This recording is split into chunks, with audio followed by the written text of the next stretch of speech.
ये कहानी है अंजलि की। एक गांव में अंजलि रहती थी। वैसे तो अंजलि मिडिल क्लास फैमिली से बिलोंग करती थी, लेकिन पढ़ने लिखने में काफ़ी ज़हीन थी। ऐसे ही एक दिन अंजलि कॉलेज से घर वापस लौट रही थी कि रास्ते में एक लड़का उसे मिलता है और उससे काफ़ी बदतमीज़ी करता है। अरे मेरी जाने मन, कहाँ जा रही हो? कहो तो हम छोड़ दें गोद में उठाकर। लेकिन अंजलि उसकी बात का कोई भी जवाब नहीं देती और चलती रहती है, अपने घर पहुंच जाती है। अगले दिन फिर से वही कुछ। जब अंजलि कॉलेज से घर वापस आ रही होती है, फिर से वही लड़का रास्ते में खड़ा उसे मिलता है और दोबारा से वैसे ही बदतमीजी करना शुरू कर देता है। ओ मेरी राम प्यारी, अरे थक जाओगी चलते चलते, मैं गोद में उठाकर छोड़ आता हूँ तुम्हें। अरे सुनो तो सही। इस बार भी अंजलि कोई जवाब नहीं देती और खामोशी से अपने घर चली जाती है। लेकिन अब ये सब उसके लिए काफ़ी परेशान कुन बनता जा रहा था। वो डिप्रेशन में जाती जा रही थी, क्योंकि ऐसा रोज़ रोज़ होना कुछ ठीक नहीं था। अंजलि काफ़ी परेशान, चुप-चुप और संजीदा रहने लगी थी। उसकी इस तब्दीली को उसकी माँ ने भी महसूस किया और एक दिन जब वो ऐसे ही सोचों में बैठी थी, तो उसकी माँ पूछती है, अंजलि, क्या हुआ है बेटा?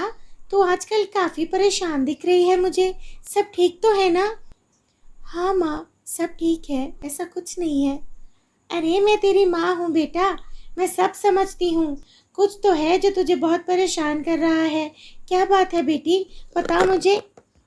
माँ, वो असल में मैं जब कॉलेज से वापसी घर आती हूँ तो रोज़ मुझे एक लड़का बहुत तंग करता है।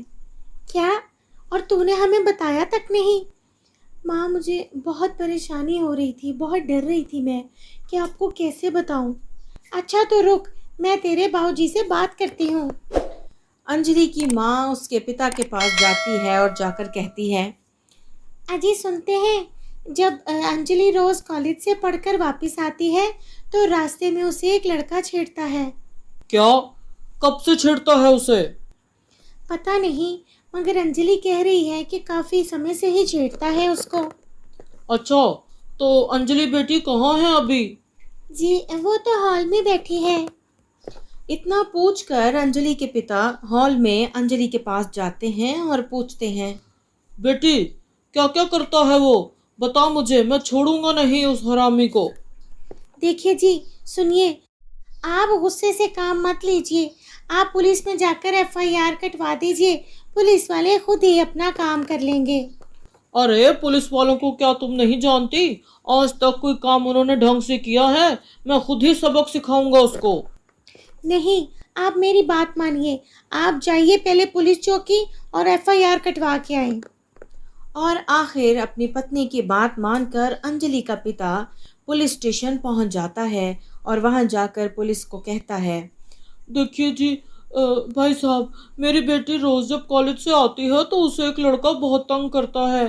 प्लीज इंस्पेक्टर साहब, आप कुछ कीजिए। अच्छा, तुम ठीक है, तुम घर जाओ, मैं देखता हूँ कौन है साला।